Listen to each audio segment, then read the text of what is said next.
ver el día de hoy los principios básicos del ecocardiograma. Como introducción, sabemos que desde los años 60 es una técnica ya usada para generar imágenes cardíacas. Ha avanzado mucho la tecnología y a partir más o menos de los años 90 empezaron a introducir nuevas técnicas que han estado cambiando constantemente. Sabemos que este estudio es fácil y reproducible y pues es el estudio paraclínico inicial por excelencia. No es invasivo, puede realizarse rápidamente y se puede hacer a la cama del paciente.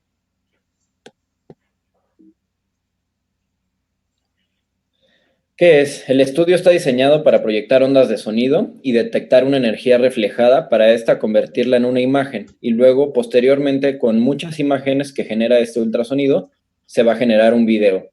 Se le da el nombre de ultrasonido ya que las frecuencias generadas son mayores a las detectadas por el oído humano. Aquí vemos que el campo del oído humano va desde los 20 hasta los 20.000 Hz. Esto es lo que puede oír el humano y pues bueno, los estudios de ultrasonido van a realizarse con frecuencias mucho mayores, desde 1 millón de Hz hasta 12 millones de Hz. Entonces son frecuencias muy, muy, muy altas. El ultrasonido, cuando se emite el sonido, este puede ser dirigido a través de un haz y puede ser focalizado hacia alguna estructura. A medida que va a pasar a través de un medio, obedece dos leyes, que es la de reflexión y la de refracción.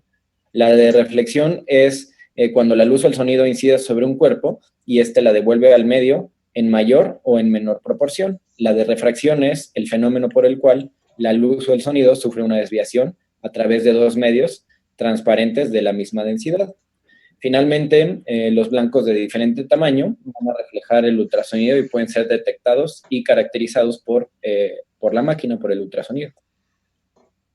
Ahora bien, para familiarizarnos con estos términos, vamos a ver los conceptos generales, que es el ultrasonido. A medida que va a avanzar la onda del ultrasonido, se propaga por el medio y las partículas van a vibrar paralelas a la línea de propagación. Esto produce unos cambios microscópicos de presión en estas áreas y van a producir oscilaciones. Entonces, a manera que incide el haz a través del tejido va a generar estas oscilaciones que se van a generar por esos cambios microscópicos de presión. Entonces vemos que aquí donde vemos de rarefacción son zonas compuestas por pocas moléculas y corresponden a zonas de baja presión. Y las zonas de compresión son lo opuesto, son zonas compuestas por muchas moléculas y corresponden a zonas de alta presión. Ya teniendo como tal rarefacción y compresión, vemos que la suma de estos dos va a generar un ciclo de ultrasonido.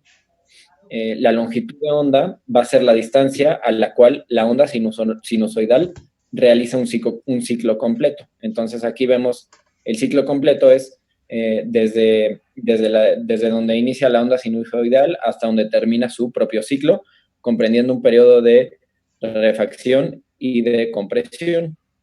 La frecuencia como tal es el número de longitudes de onda que vamos a tener, pero en una unidad de tiempo. Si aquí nos imagináramos en estas imágenes que tenemos abajo a la derecha, tenemos dos ejemplos de longitudes de onda diferente. Si lo ponemos en el eje de las X, si viéramos que esto es tiempo, vemos que la longitud de onda en el primer recuadro es mucho mayor que la segunda. Ahorita más adelante vamos a explicar bien esto. Y la amplitud es la altura de la onda o la intensidad en decibeles.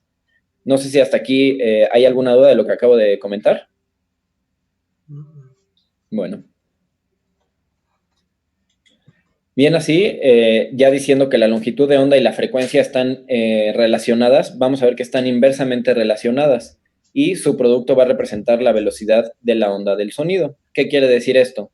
Esto sale de esta fórmula de acá, que es velocidad es igual a frecuencia por longitud de onda. Entonces nosotros vamos a tener que a mayor frecuencia, ¿qué quiere decir? Aquí tenemos un transductor de 3 millones de Hz comparado contra un transductor de 1 millón de Hz. Entonces, a mayor frecuencia, que la frecuencia nos la está dando el transductor, que dice 3 millones de Hz, vamos a tener una longitud de onda mucho menor. La longitud de onda es esto azul que vemos acá, desde donde está la distancia sinusoidal que realiza un ciclo completo, en comparación con esta frecuencia, que es una frecuencia mucho menor, vemos que la longitud de onda es mucho más amplia. Aquí vemos que la longitud de onda mide 0.5 milímetros entre una onda sinusoidal y la otra, y acá vemos que mide 1.5. Esto viene de la fórmula. Entonces, nosotros sabemos que esta velocidad a través de un tejido va a ser diferente a través de cada tejido, dependiendo de su densidad, de sus propiedades elásticas y de su rigidez del medio. En los tejidos blandos sabemos que la velocidad es bastante constante, es aproximadamente de 1540 metros sobre segundo. Esta velocidad también puede variar con la temperatura, pero pues como el cuerpo humano tiene una temperatura muy constante, por eso es que esta temperatura se queda por lo general constante. Ahora bien, entonces, para encontrar la longitud de onda de un transductor, la solución sería la siguiente. Si sabemos que la velocidad es igual a la frecuencia por la longitud de onda, despejamos la longitud de onda, sabiendo ya la velocidad de conducción de ese tejido entre el transductor, y así es como sabemos qué longitud de onda tiene. Entonces, a través de esta fórmula tenemos que 1540 entre 1.000.000 es igual a 1.5 milímetros. Esto quiere decir que un transductor de menor frecuencia va a tener una longitud de onda mayor, y un transductor de mayor frecuencia va a tener una longitud de onda menor. Esto nos va a servir más adelante para aclarar otros conceptos. Por eso necesito que esto quede muy claro. Ahora bien, el ultrasonido, como ya les dije, la velocidad de conducción es muy diferente en todos los tejidos blandos. Ya vimos que es una constante más o menos de 1540 metros sobre segundo, pero aquí vemos diferentes velocidades de conducción. Por ejemplo, el pulmón tiene 600, que es muy baja, a comparación del hueso. Por ejemplo, si lo comparamos, el hueso tiene una velocidad de conducción muy alta, lo que nos haría pensar que se puede ver muy bien el hueso, pero nosotros viendo en estudios vemos que el hueso, pues más que nada nos estorba, ¿no? No tenemos una buena visibilidad a través del hueso. ¿Eso por qué? Porque existe, además de la velocidad de conducción, vamos a tener en los diferentes tejidos algo que se llama atenuación. ¿Qué es la atenuación? Ahorita vamos a ver más adelante, pero es la pérdida de intensidad de la onda a medida que va a penetrar un tejido, y siempre aumenta con la profundidad y es afectada por el tipo de tejido que atraviesa. Entonces, a mayor frecuencia, siempre va a haber mayor atenuación. ¿Qué quiere decir esto? Estos son los componentes de la atenuación, que son 3: absorción, dispersión y reflexión. La absorción es la pérdida del ultrasonido por conversión del sonido en calor. Entonces, el haz del ultrasonido incide en el cuerpo y esto se convierte en calor y se pierde la energía. La dispersión es el cambio del ultrasonido en múltiples direcciones. En vez de reflejarlo al transductor como tal, lo refleja en múltiples direcciones y no es captada la señal por el transductor. Y la reflexión es el cambio de dirección de la onda del ultrasonido que se da en la superficie de separación de los medios. Entonces, la reflexión como tal es cuando incide la onda de ultrasonido, se refleja hacia el mismo haz. Entonces, quedamos que el hueso tenía una velocidad de conducción muy alta, pero si vemos acá, el porcentaje de reflejado es mucho. Entonces, tenemos que refleja mucho. Por eso es que cuando tenemos hueso no vamos a ver bien, y vamos a ver la imagen hiperecogénica, a comparación de la grasa, del músculo o de los órganos, que si vemos acá, el porcentaje de reflejado es muy poco. Igual las partes blandas o el agua. Y vemos acá que el aire y el hueso tiene un porcentaje de reflejado muy alto. Entonces, los diferentes tejidos van a atenuar de manera distinta y por diferentes procesos. Por ejemplo, las burbujas de aire que nosotros vemos cuando hacemos un estudio contrastado, las vemos hiperogénicas. Esto es porque tiene mucha dispersión y mucha reflexión. Por eso se reciben brillantes y las vemos hiperecogénicas. El pulmón, que tiene mucho aire, tiene mucha dispersión. El hueso, como ya les había dicho, a pesar de que tiene una muy buena conducción, tiene mucha reflexión. Eso es lo que lo hace muy hiperecogénico y no vemos nada nosotros en el ultrasonido. El agua atenúa muy poco, sobre todo por absorción y muy poca reflexión. Entonces, por eso lo vemos hipoecogénico, por eso lo vemos negro en los ultrasonidos. Ahora, la interacción entre el ultrasonido y el tejido, también vamos a hablar de penetración. La penetración, vamos a ver que, por ejemplo, a una frecuencia de 2 millones de hertz, generalmente es posible registrar ecos de 1 milímetro, esto ya lo vimos, ¿no? 2 millones de hertz, que ya lo hemos visto, tenemos una longitud de onda de 1.2 milímetros de separación entre onda y onda. Sin embargo, al registrar distintas interfaces de ecos, existe una mayor dispersión del sonido y esta energía se va a atenuar. Hay una mayor energía disponible para penetrar más profundo dentro del cuerpo. Ahorita les voy a poner un ejemplo. Entonces, ¿a qué me refiero con esto de la penetración? Aquí vemos un transductor de 3 millones de hertz. Esto quiere decir que tiene una mayor frecuencia. Si tiene una mayor frecuencia, tiene una longitud de onda menor. Y si tiene una longitud de onda menor, se va a atenuar mucho mayormente. Entonces, a mayor frecuencia va a tener mayor atenuación y esto hace que penetre menos los tejidos. En comparación con este ultrasonido de 1 millón de hertz que tiene una frecuencia mucho menor, que tiene una longitud de onda mayor, va a hacer que penetre mucho más en los tejidos. Entonces, de aquí viene otro concepto que es la resolución. La resolución va a ser la distancia menor entre dos puntos que permite que los puntos se distingan entre sí. Entonces, a mayor frecuencia, como es el ultrasonido de 3 millones de hertz, vamos a tener una menor longitud de onda y sabemos que estos sonidos de frecuencia alta van a penetrar poco y van a dar una mayor resolución, que es totalmente lo contrario a este de 1 millón de hertz, que es a menor frecuencia vamos a tener una mayor longitud de onda y los sonidos de baja frecuencia van a penetrar más, vamos a tener una mayor penetración, dando menor resolución.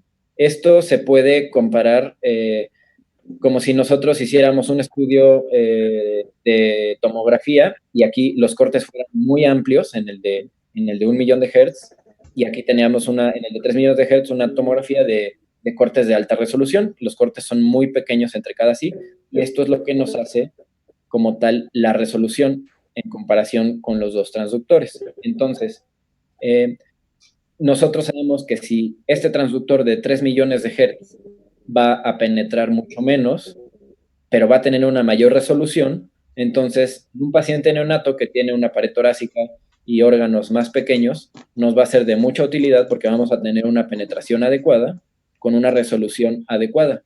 En cambio, si nosotros le ponemos este transductor, el 1, vamos a penetrar mucho y no vamos a tener una resolución adecuada. Hasta ahí no sé si hay alguna duda. No. Bueno, ahora como parte del transductor, el transductor, pues todos los transductores son iguales y tienen muchos componentes. Lo que nos va a importar acá es la parte del cristal piezoeléctrico. El cristal piezoeléctrico es esta parte del transductor que va a emitir un sonido, va a emitir una energía eléctrica. Esta energía eléctrica se va a convertir en sonido. Va a viajar, va a chocar contra el blanco y va a regresar. Va a regresar al ultrasonido. Vamos a ver que hay un receptor, que este receptor va a captar las señales eléctricas y las va a enviar al amplificador. El amplificador pues ya amplifica las ondas eléctricas y el seleccionador selecciona las ondas eléctricas que son relevantes para el estudio. El transmisor va a transformar estas corrientes en representaciones gráficas para verlas nosotros en la pantalla, para poder guardarlas o imprimirlas. Y posterior a esto, pues ya están los calibradores, que los calibradores son los que nosotros le llamamos calipers, son controles que pueden hacer mediciones, que poseen botones y teclas para aumentar o disminuir los ecos de acuerdo con la claridad de las señales. Esta es otra parte de los transductores, ya acabando con las fórmulas, pero que también nos tiene que quedar claro. Es una característica importante que tienen dos haces. Uno que es el campo cercano, que lo vemos aquí, y uno que es el campo lejano, que tiene una forma única. Entonces, la imagen óptima que vamos a ver nosotros es en el campo cercano. Entonces, el objetivo que nosotros tenemos es maximizar la longitud del campo cercano. ¿Cómo vamos a hacer esto? Con esta fórmula, que es longitud de campo cercano es igual a radio al cuadrado entre longitud de onda del transductor. Entonces, esto se resume a que el campo cercano se va a agrandar si se reduce la longitud de onda. ¿Y cómo vamos a reducir la longitud de onda? Incrementando la frecuencia. Entonces, si aquí tenemos un transductor de 2 millones de hertz comparado con uno de 4 millones de hertz, vemos que el de 4 millones de hertz tiene un campo cercano mucho mayor y por ende puede tener una mayor definición, al igual acá, este de 4 y este de 2. Este de 4 tiene una mayor campo cercano. Ahora vamos a los tipos de transductores. Los tipos de transductores que más se utilizan son estos, que es la sonda convexa, la sonda lineal y la sonda sectorial. Nosotros, el que vamos a usar para cardiología es la sonda sectorial, que si vemos aquí, tienen una forma cuadrada y un campo visual estrecho proximal y muy ancho distalmente. Es como una forma cónica. Entonces, ya viendo los transductores sectoriales, vemos que existen de diferentes hertz. Por ejemplo, aquí les puse dos ejemplos, uno de 4 millones de hertz y uno de 8 millones de hertz. Sabemos ya nosotros, con lo que ya les comenté, que entonces el transductor de 4 millones de hertz va a tener una mayor penetración porque va a tener una mayor longitud de onda, pero por ende va a tener una menor definición y lo tenemos que usar en pacientes mayores, a comparación del transductor de 8 millones de hertz, que va a tener una menor penetración por una longitud de onda menor y una mayor definición, y este lo vamos a usar en pacientes pequeños. También tenemos transductores de frecuencia extendida. ¿Qué quiere decir esto? Tenemos este ejemplo que es el transductor S83, que este transductor nos va a permitir tener una frecuencia de entre 3 millones de hertz a 8 millones de hertz. Por eso se llama frecuencia extendida. Este otro transductor, que es un X51, y lo vemos acá, se ve un poco más grande. Este transductor lo que nos va a permitir es agregar imágenes 3D, y al igual vemos que tiene frecuencia extendida, de 5 a 1, de 1 a 5 millones de hertz. Ahora vamos a las imágenes del ultrasonido. Las imágenes del ultrasonido son los modos de presentación de las imágenes obtenidas y pues a lo largo del tiempo han sido muchas. Este que es el modo A, se llama modo A por amplitud, ya no se usa, quedó en desuso en la actualidad por las nuevas técnicas, pero si vemos acá en la imagen de la pantalla se usaba presentando como una línea algunas deflexiones proporcionales a la amplitud y a la profundidad del deflector. Entonces, si vemos acá, esta es una imagen de un cráneo. Entonces, cuando el ultrasonido viajaba y pegaba con el hueso, reflejaba mucho, tenía mucha reflexión. Entonces, por eso las ondas del ultrasonido eran muy altas a comparación del tejido blando que vemos acá. Entonces, esto es como antes se interpretaban los ultrasonidos en el modo A. El modo B viene de brillo, que este es el que conocemos normalmente nosotros como 2D. Y aquí se va a representar como puntos. Este brillo se van a generar como cuadros presentadas de manera tan rápida que proceden a la impresión de un movimiento constante y lo vamos a ver como un video. Este es un ejemplo como el que todos conocemos que en la actualidad usamos, es el ultrasonido 2D. El modo M viene de movimiento. Es una forma de 2D, pero este consiste en la representación a lo largo del tiempo de la señal emitida y recibida por un solo cristal de la sonda. Entonces, nosotros aquí vamos a poner nuestro haz del transductor, vamos a poner el cursor acá, donde queramos, y solamente un cristal del ultrasonido va a estudiar esta zona que estamos nosotros enfocando. Entonces, todo lo que vemos aquí representado es la misma zona, pero a lo largo del tiempo. Entonces, vamos a poder estudiar a lo largo de todo el ciclo cardíaco esa misma área, pero con un solo cristal del transductor. Esto nos va a permitir hacer medidas lineares muy precisas y de seguimiento de los reflectores en movimiento. Ahora, para entender un poco cómo funciona todo el mecanismo del ultrasonido, tenemos que saber qué es el efecto Doppler. El efecto Doppler es, bueno, nosotros sabemos que cuando un haz de sonido rebota contra una estructura estática, ese haz va a ser reflejado y va a conservar la misma frecuencia con la que fue emitida. Entonces, ¿qué pasa aquí? Si rebota contra otra estructura que no está estática, que está en movimiento, es ahí donde va a cambiar y vamos a ver el efecto Doppler. Entonces, cuando el haz es reflejado por una estructura en movimiento, cambia su frecuencia aumentando o disminuyendo según se acerque o se aleje el transductor. Entonces, aquí tenemos el ejemplo. Una ambulancia que está emitiendo un sonido, si nosotros la estamos escuchando desde atrás, viendo cómo se aleja de nosotros, vamos a escuchar el sonido con una menor frecuencia y vamos a percibir el sonido muy diferente a que si nosotros estuviéramos delante de la ambulancia y la ambulancia viniera hacia nosotros. Vamos a escuchar el sonido con una frecuencia mucho mayor. No sé si quedó claro esto del efecto Doppler. Sí. En lugar a varios modos de imagen. Todo gracias al ultrasonido Doppler. Es la aplicación de las aplicaciones más comunes que vamos a poder medir velocidades de flujo, medir velocidades en los tejidos. Y aquí algo muy importante que tenemos que saber es que el haz del ultrasonido, cuando vamos a medir alguna velocidad, tiene que ser paralelo a lo que vamos a estar midiendo. Es decir, si lo tenemos a 90 grados, que sería que no lo vamos a detectar adecuadamente. Para detectar adecuadamente una velocidad o un cambio de velocidad, tenemos que tener menos de 25 grados. ¿A qué me refiero con esto? El haz del ultrasonido, por ejemplo, aquí para medir la insuficiencia mitral, tenemos que estar alineados a 0 grados, si es posible, y si no, tenemos que tener una alineación de menos de 25 grados para poder decir que esto es fidedigno.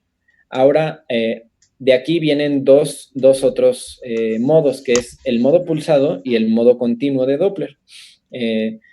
Lo que vamos a ver acá, que el modo pulsado es, nosotros ponemos el haz en un solo punto y el ultrasonido mediante un solo cristal va a poder medir la velocidad o los cambios de velocidad que haya en este solo punto. Solamente en este punto vamos a ver esos cambios de velocidad. ¿Y qué nos trae con esto? Que vamos a tener un rango de resolución y probablemente si tenemos aquí una velocidad muy alta, no vayamos a poder medirla bien y vamos a tener algo que se llama aliasing, que ahorita vamos a hablar de eso.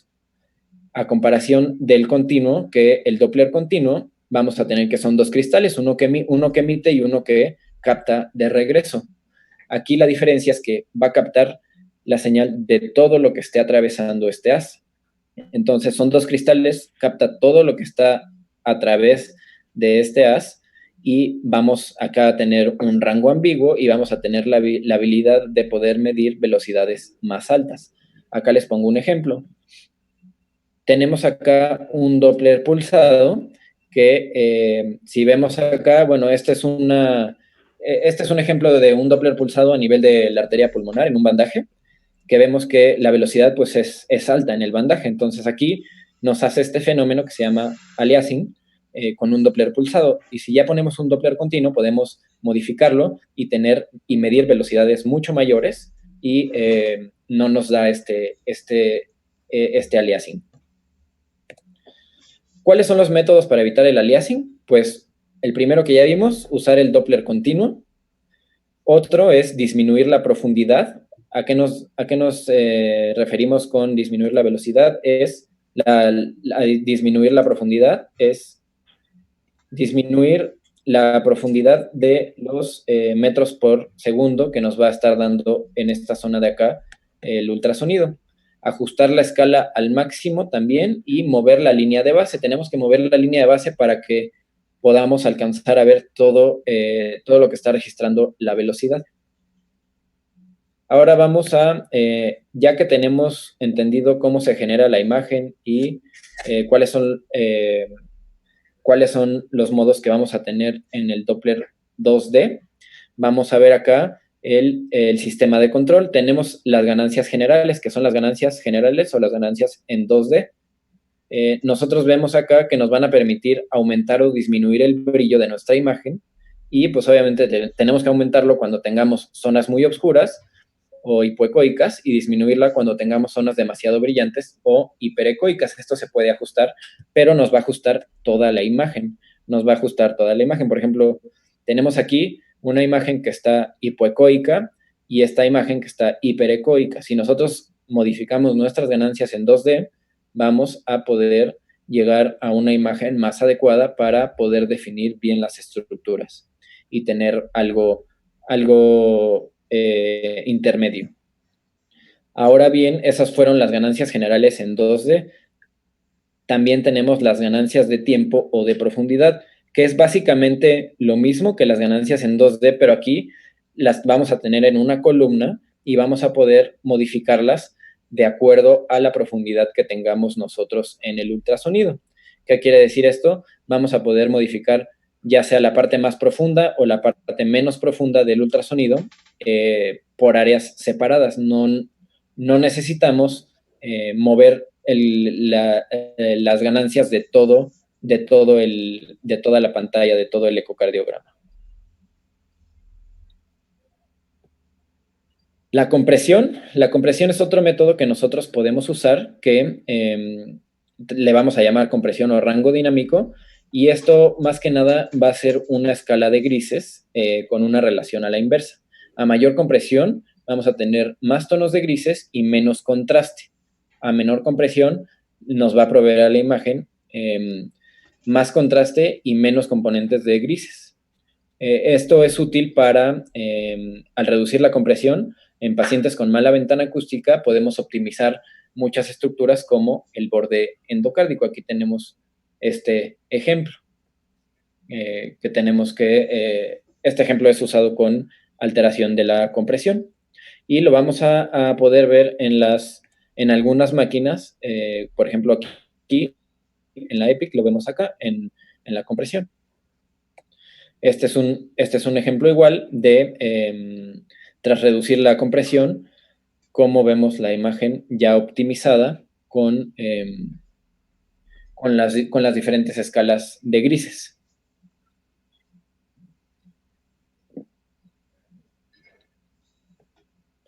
Ahora los armónicos. Los armónicos, todos los transductores estándar van a transmitir y recibir frecuencias en los que están diseñados, pero vamos a ver que los armónicos van a ser frecuencias creadas por los tejidos per se, que pueden producir una imagen de mejor calidad que la frecuencia fundamental. Entonces, digamos que el mismo transductor va a poder tener la misma máquina de ultrasonido va a poder hacer diferentes frecuencias en diferentes tejidos para poder visualizar mejor las estructuras que sobre todo están posterior a otras estructuras que estén más profundas. Estas, pues sabemos que son útiles en pacientes con pobre transmisión del sonido, como obesidad o tejido muscular muy denso. Imágenes. La primera, pues, es la imagen en 2D con una mala ventana, que no es posible diferenciar los bordes endocárdicos. La segunda, pues, es ya con armónicos y vemos que la calidad del borde endocárdico mejora, pero sigue teniendo mala definición. Y si le agregamos acá ganancias, y si modificamos nuestras ganancias, pues se va a apreciar como con mucho mayor nitidez el borde endocárdico. Otro punto que tenemos que nosotros saber es el foco. Este nos va a ayudar a evaluar las estructuras a una profundidad en específico. Conforme el haz del ultrasonido va a penetrar a los tejidos, va haciéndose más angosto y va creando una zona de enfoque, que es esta. El punto central de esta zona de enfoque se conoce como punto de enfoque y va a tener una mayor intensidad de energía sonora transmitida por el transductor.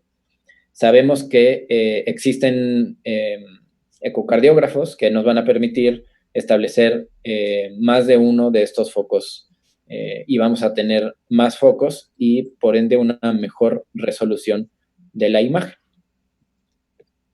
Ahora, la profundidad. La profundidad, pues, este es un ejemplo de diferentes profundidades. Esta es una profundidad mayor y esta es una profundidad menor. Lo que queremos nosotros es evitar estos espacios que no nos van a aportar nada para el estudio y al contrario nos van a quitar información.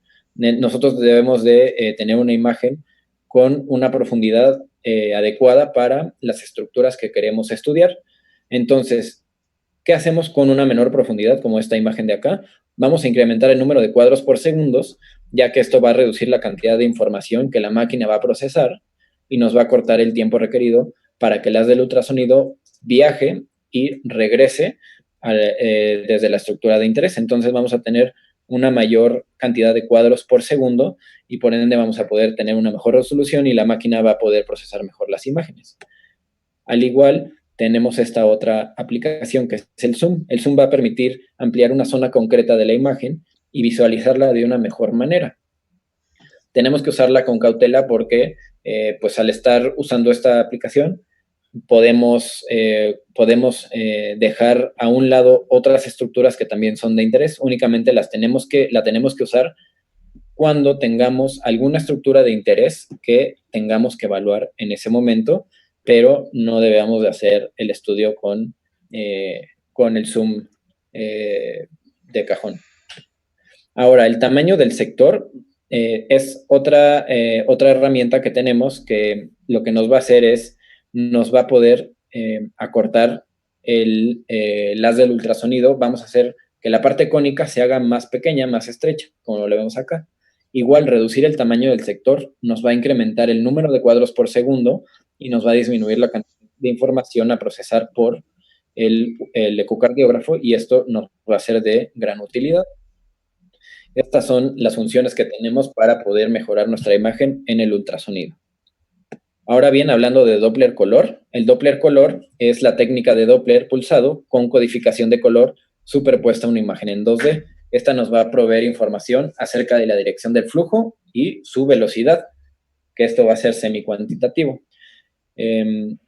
Entonces, esto viene del mismo principio Doppler, que bueno, el principio de Doppler color fue lo primero que se estudió en los astros y nosotros observamos que desde la Tierra los astros que se acercaban hacia nosotros los veíamos con longitudes de onda color azul y los astros que se alejaban de nosotros los veíamos con longitudes de onda en color rojo por la longitud de onda mayor que tenían.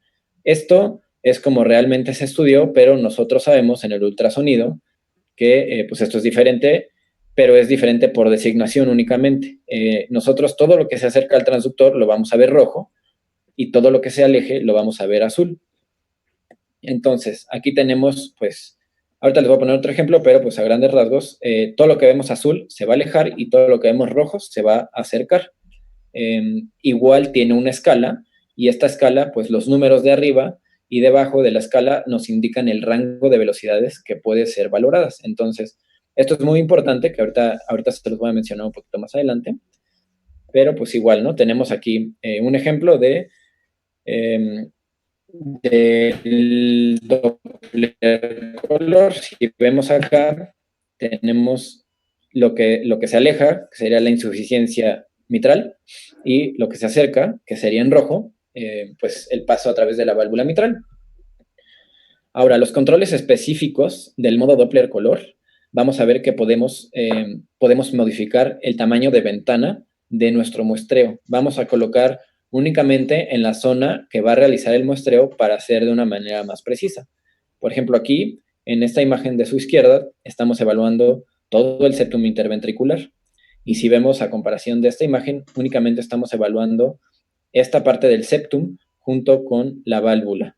Entonces, dependiendo del tamaño de nuestra ventana, es lo que vamos a evaluar y nos va a servir para estudiar estructuras muy definidas o muy detalladas.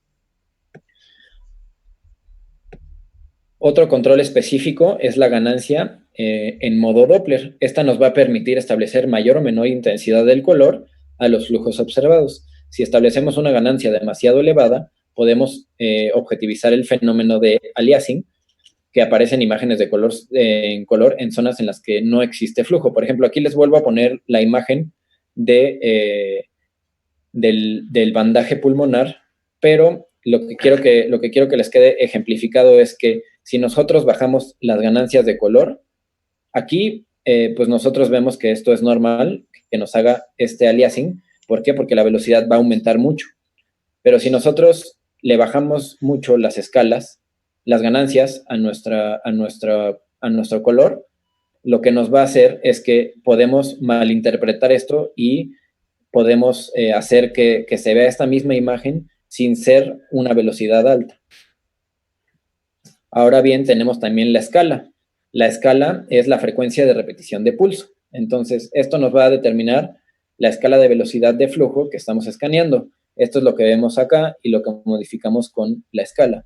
Entonces, nosotros sabemos que si le bajamos la escala, si bajamos la frecuencia de repetición de pulso, pues vamos a tener otra vez el mismo efecto y podemos hacer que las imágenes no sean fidedignas y veamos el color como no deberíamos de estarlo viendo. Entonces, nosotros tenemos que ajustar nuestras escalas también para poder ver un color como realmente está haciendo su velocidad.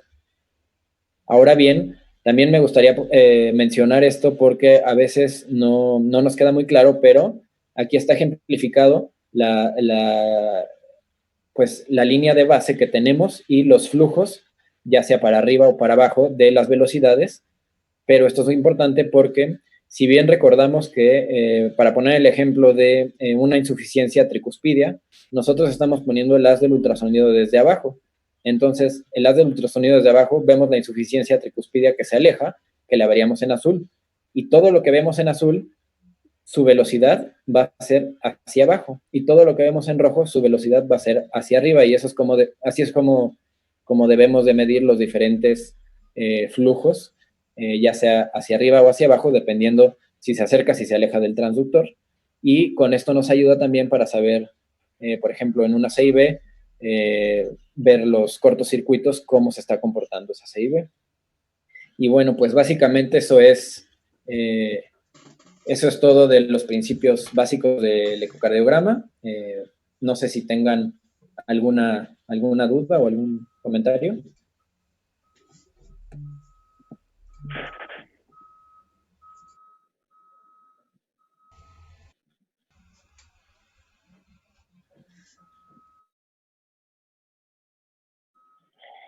Nada más, a lo mejor completando, ¿me escucha? Sí, doctora. Sí. Sí, se escucha. En cuanto a la frecuencia de los transductores, acuérdense que mientras mayor sea, o sea, siempre va a haber una frecuencia que sea la adecuada para cada paciente. Nosotros en los equipos que tenemos solamente tenemos transductores que van más o menos de frecuencias de 4 hasta 8. Aún el que es el dinámico, que es de 3 a 8, que es el que tenemos pediátrico en la EPIC, pero recuerden que puede haber mayores frecuencias todavía. O sea, tenemos transductores que son adecuados para los niños más pequeños todavía. O sea, nuestro transductor S8, a pesar de que es el que tenemos como mayor frecuencia, no es el transductor adecuado o el más adecuado para un recién nacido pretérmino. O sea, las imágenes que podemos ver son bastante adecuadas, pero todavía tendríamos, por ejemplo, para Philips, maneja un transductor S12, que es el que tiene una resolución padrísima para los recién nacidos pretérminos. ¿Por qué? Pues porque su penetración es mínima y con eso nos da unas imágenes de muy, muy buena calidad, ¿no? Entonces, siempre acostúmbrense a hacer los estudios con el transductor acorde al niño. De repente veo, ya sé, o sea, la Vivid ya no la contemos, la Vivid 7 tenemos solamente un transductor y ese lo tenemos que usar para cualquier niño, pero aún en ese podemos tener variables de las frecuencias que van desde 1 hasta 4, ¿no? Y generalmente, y ese maneja armónicas también, que lo que se refiere, el concepto básico de las armónicas es que el mismo transductor, el mismo material piezoeléctrico, es capaz de emitir una frecuencia de ultrasonido de una magnitud y recibir con una mayor magnitud de lo que está enviando. Entonces, eso es lo que mejora la resolución. Entonces, siempre, por eso cuando revisábamos los estudios en la Vivid, les decía, siempre usen las armónicas. O sea, generalmente nos va a mejorar la resolución del estudio al usar las armónicas. Y mientras mayor sea la frecuencia de las armónicas, pues también si el niño es más pequeño, esa resolución va a ser mejor también. ¿Qué otra cosa? La dirección, siempre recuerden que esto no es constante, o sea, el hecho de que, por ejemplo, el cortocircuito en la comunicación interauricular habitualmente lo vemos en rojo si es de izquierda a derecha o en azul si es de derecha a izquierda, siempre tengan en cuenta la orientación que tiene el haz de ultrasonido en relación con la estructura que nosotros estamos analizando. O sea, podemos tener que estamos angulados o la angulación que tengamos en relación con la estructura puede modificarnos la coloración con la que vamos a ver el cortocircuito a través de una estructura. Y lo mismo sucede, ustedes que ya están en el curso de ecocardiografía, pues con el eco transesofágico, ¿no? O sea, ahí es donde se invierte completamente. Nosotros si vemos un cortocircuito en azul en una comunicación interauricular, pues vamos a decir que es de izquierda a derecha, porque se va a estar alejando del punto de registro de la aurícula izquierda, ¿no? Entonces, eso siempre va a ser muy relativo, o sea, no piensen, porque lo hemos visto, o sea, de repente nos llegan con que el cortocircuito es de tal, o sea, de izquierda a derecha o de derecha a izquierda, y es solamente un error de apreciación por estas situaciones que les estoy comentando.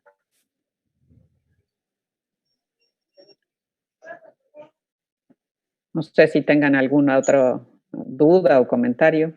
Solo quiero información para poder enviar un medicamento, les digo que a Honduras, a Tegucigalpa. Una pregunta, doctor Gregorio. Para el eco tiene los mismos, el eco transesofágico tiene los mismos principios. Puede ser escaneado. Dani, te estamos escuchando todo y no podemos escuchar al doctor Liborio. Una pregunta para el eco transesofágico, como tiene menos tejido, ¿utiliza las mismas frecuencias? ¿O tiene otro principio, tiene otra? ¿Sí me escucharon? Sí, los principios son iguales y por eso las ondas de transesofágico, dependiendo del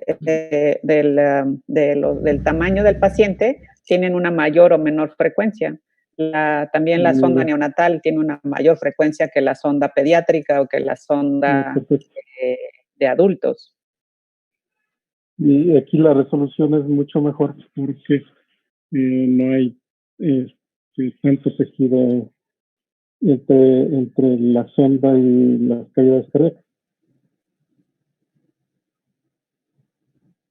Sí, porque justamente el transesofágico lo que hace es que te quita toda la serie de tejidos que hace la estructura a evaluar, que es lo que sucede en el eco transtorácico, y eso se pierde en el transesofágico y todas las ondas transesofágicas son de frecuencias altas.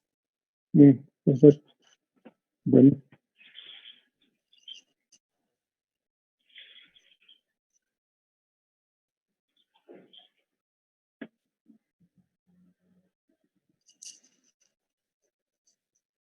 ¿Algo más?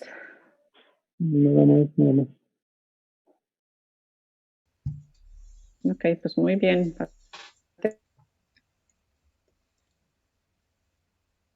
Y a lo mejor nada más también en cuanto a la resolución, creo que nada más esto faltó mencionar que puedes tener una resolución resolución axial y una resolución lateral, pero ambas son inversamente proporcionales a la longitud de onda o a la frecuencia del transductor, ¿no?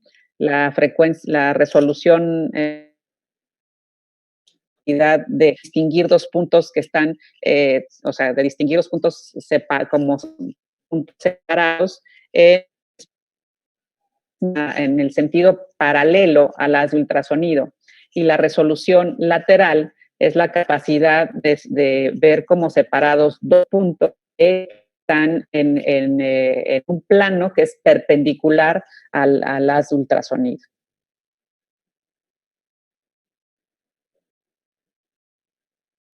Okay. ¿Algo más?